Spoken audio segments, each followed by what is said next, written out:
आजकल मैंने भी देखा है, शायद आपने भी देखा होगा कि आजकल के जो ये वेद शास्त्रों को पढ़ने वाले, अध्ययन करने वाले जो भी श्रोता हैं, ये पंडित लोग जो हैं, या पंडित बोलूं या जो भी व्यक्ति हैं, मैं देखो सबको नहीं कह रहा, क्योंकि वही वाला हिसाब किताब है कि भाई देखो जो होगा तो वो समझेगा और जो नहीं होगा तो वो नहीं समझेगा। क्योंकि मैं विद्वानों की इज्जत भी करता हूँ, लेकिन क्या करें कि आजकल पायरेसी का ज़माना है, डुप्लीकेट का ज़माना है।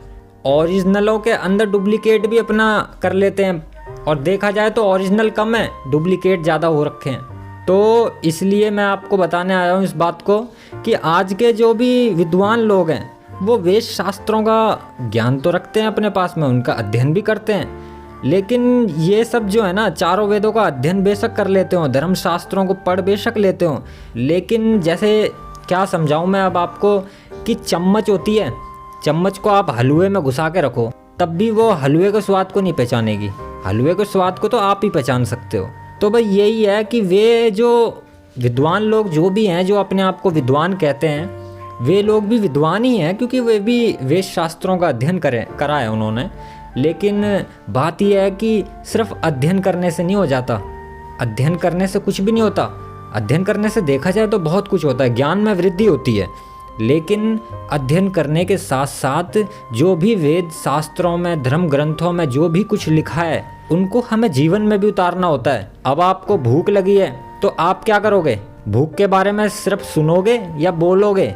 आप भूख को मिटा जब ही सकते हो जब आप कुछ खाओगे पेट में, अन्यथा भूख आपकी मिटेगी नहीं। आप भूख के बारे में बोलते रहो, चाहे कितना भी सुनते रहो, कितना भी, उससे क्या होगा? कुछ नहीं होगा। भूख खाने को सूंघते रहो कितना भी, क्या होगा? उससे भूख नहीं मिटेगी आपकी।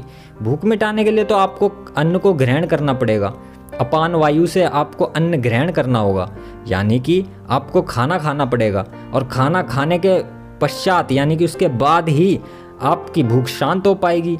तो इसी तरह ये जो वेद ग्रंथ, धर्म शास्त्र हमारे जितने भी हैं, इनका सिर्फ अध्ययन नहीं करना है, इनको समझना है, इनको जीवन में उतारना है, यानी कि इनको जीना है, तभी कुछ हो सकता है।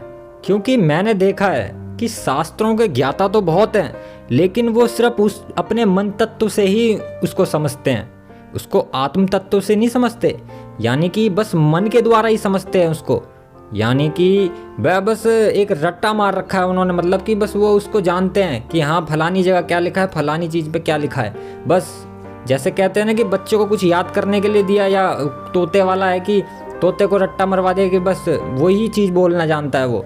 तो भाई ये इसको याद नहीं करना, इसको जीवन में उतारना है, यानी कि मन तत्व से उसको आत्म तत्व को भी हासिल करना है। इसी को तो ज्ञान कहा गया है। और वेदों शास्त्रों का मतलब क्या है? वेदों शास्त्रों का मतलब भी यही है कि आपको आत्म तत्व हासिल कराना, और आप आत्म तत्व की तरफ ना सोचते हो और मन तत्व से ही सिर्फ तर्क पे तर्क करे जा रहे हो, लोगों के सवालों के जवाब दे रहे हो और उनके बातों को नकार रहे हो। अगर वे कुछ तर्क भी कर दे रहे हैं तो तुरंत तर्क पे तर्क पेश कर दे रहे हो। तो इस तरीके से क्या हो रहा है? ये आपने वेदों शास्त्रों का अध्ययन किया है, आपको भरपूर ज्ञान है उस चीज़ का, तो बस यही कहलाएगा। आत्म तत्व हासिल ही नहीं किया आपने, सिर्फ मन तत्व हासिल किया है। वेदों का, शास्त्रों का अध्ययन करना कहलाता है कि इसका सार तत्व, आत्म तत्व, आत्मज्ञान ग्रहण करो इसका, यही तो वेदों शास्त्रों का कहना है। और क्या है? अगर आपको प्यास लगे तो मैं आपसे बोलूँ पानी पानी पानी, तो आप क्या प्यास बुझ गई आपकी? या आपने पानी के बारे में सुनने से क्या आपकी प्यास बुझ गई? या आपके बोलने भर से प्यास बुझ गई? प्यास बुझने के लिए आपको पानी को पीना पड़ेगा, तभी आपकी प्यास बुझ सकती है। अन्यथा आप पानी के बारे में कितना भी बोल लो, कितना भी सुन लो, कितना भी देख लो, आप पानी से प्यास नहीं बुझा सकते। यहाँ तक कि छू भी लो उसको तब भी नहीं मिटा सकते। पानी की प्यास बुझाने के लिए आपको पानी पीना पड़ेगा, ऐसे ही ज्ञान की प्यास बुझाने के लिए आपको ज्ञान को पीना पड़ेगा। तो आज ही चिंतन करो इस बात पे कि मन तत्व से हमें आत्म तत्व को हासिल करना है, और आत्म तत्व को हासिल करने की एक बार जिज्ञासा उठाओ तो सही।